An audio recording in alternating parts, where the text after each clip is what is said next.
let's do 22. I think this is fascinating. Jimmy Williams, the president of this union, talking about genocide. What's really encouraging to me about this moment in politics, I mean, there's a lot to be very discouraged about, but it's to see unions like the UAW pushing for an arms embargo on Israel. I think there were a few other unions that signed on to the letter shortly after Harris became the presumptive nominee when Biden dropped out. Yeah, I need to find that full list, but it was several at least. The SEIU was included, which is a union that Harris had been close to historically in California, and is important in Nevada, right?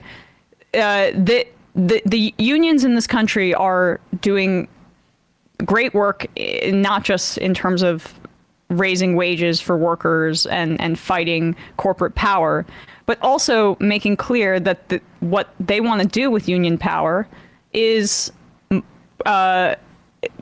broader than just fighting for those benefits and for wages and for fair contracts. It's also about using power to fight for what's right, more broadly, for working people and for people around the world. It's a way to, express your democratic will. The reason these unions are saying this is because it's something the membership feels, and they want to use whatever power they have to express it. And the more power we have in unions and the more organized people are, the more this sort of thing, because frankly, like in 1968, the union density was 25%. And now we're at about 10. So there's a lot more muscle that just wasn't flexed back then, but at least we're flexing it now and trying to build on that. Like this is actually how to put pressure on an administration, is things like this. And you saying it's democracy is exactly right, because honestly, the Democrats have done a disservice by making democracy only about what you do on election day.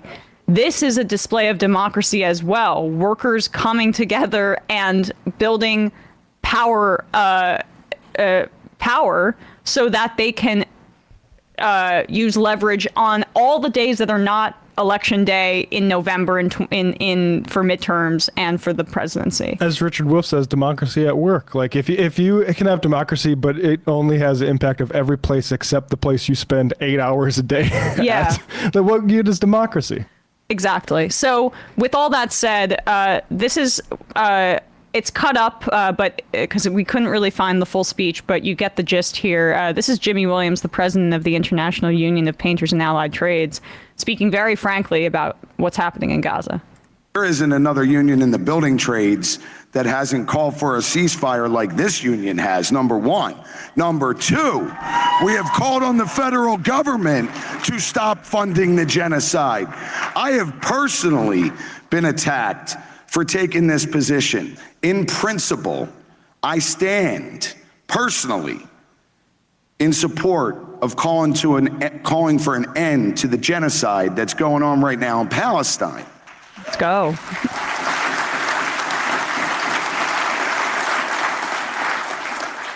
The investment world and the investment community is messy. We are working really, really hard at the International Pension Fund on coming up with a more responsible investment policy when it comes to our investments, which is your money, to make sure that we don't fund our self-destruction. This union does not support what is going on in Gaza. These things are messy. So that I'm the last person that should be talking about foreign policy. But I'm going to tell you this much. I don't want Donald Trump's hands on the nuclear weapons of this country, and we're not going to back down.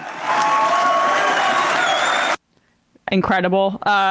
Those were, I guess, some of the highlights as it related to the ceasefire. So the caption there says, our union is proud to have been one of the first unions to call for a ceasefire in Gaza, and our general president, along with our members, will continue to call on the federal government to stop funding the genocide. That's a promise. So these are the unions that will be pressure mechanisms for the Democrats, and they're using their power, as we said earlier, in broad ways, in a way that I think pretends, for union power in this country moving forward. Yeah, I mean, it's definitely an improvement. It's tough because unions are, again, in this tough position because they don't really have a lot of options either. Sean O'Brien can try to play both sides with the Republicans, and to a certain extent, I think he should be given some slack too, because I think there's a big problem with members thinking there's only one party, because there is. And how do you actually deal with that fact that's a pro-labor party? But this is like you said, this is the bright spot, and the more people get conscious about this as an avenue, then the more it can actually impinge onto the power. And unfortunately, it's just a shame that we're not 10 years advanced on this front, because it could have really actually had some sway, probably on Biden even earlier, before he even dropped out, if that happened. But it's good to see it where it comes. Yep. Protest, keep protesting, keep pushing, never stop.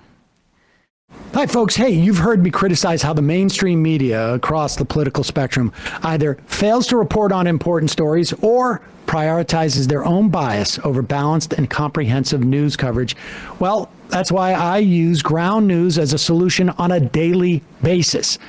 Longtime sponsors gather related news and add important context so you can understand how each outlet reports on it and maybe sometimes skews the facts. This, and being so close to the presidential election, you're going to see rhetoric against Harris and Tim Walz is only going to intensify.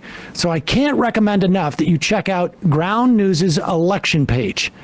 My Vantage plan gets me access to their election-focused blind spot feed and diverse perspectives on each candidate so I can find the truth on who they really are, not just hear the loudest, most biased opinions, and areas where, frankly, the left or the right is not covering. For each story you read on their platform, you're going to find article Ground News found reporting on it, as well as tags to the next source indicating if they're independently owned or not, how credible their reporting is, and if they have any political bias one way or another, making it really easy to critically analyze different perspectives and come to your own conclusions. Their mission aligns so much with what we try to do on this show. We try and make you more media literate. So I can't recommend enough going to ground.news/majority or scanning my QR code to subscribe. Ground News is independent and subscriber supported. My viewers, however, will save 40% on the same Vantage plan that I use for unlimited access to all their features on a daily basis. Hey, folks, don't forget to hit the subscribe button and check out our daily show. We do it every day at 12 p.m. Eastern for about 2.5 hours. We even take phone calls. You should check that out.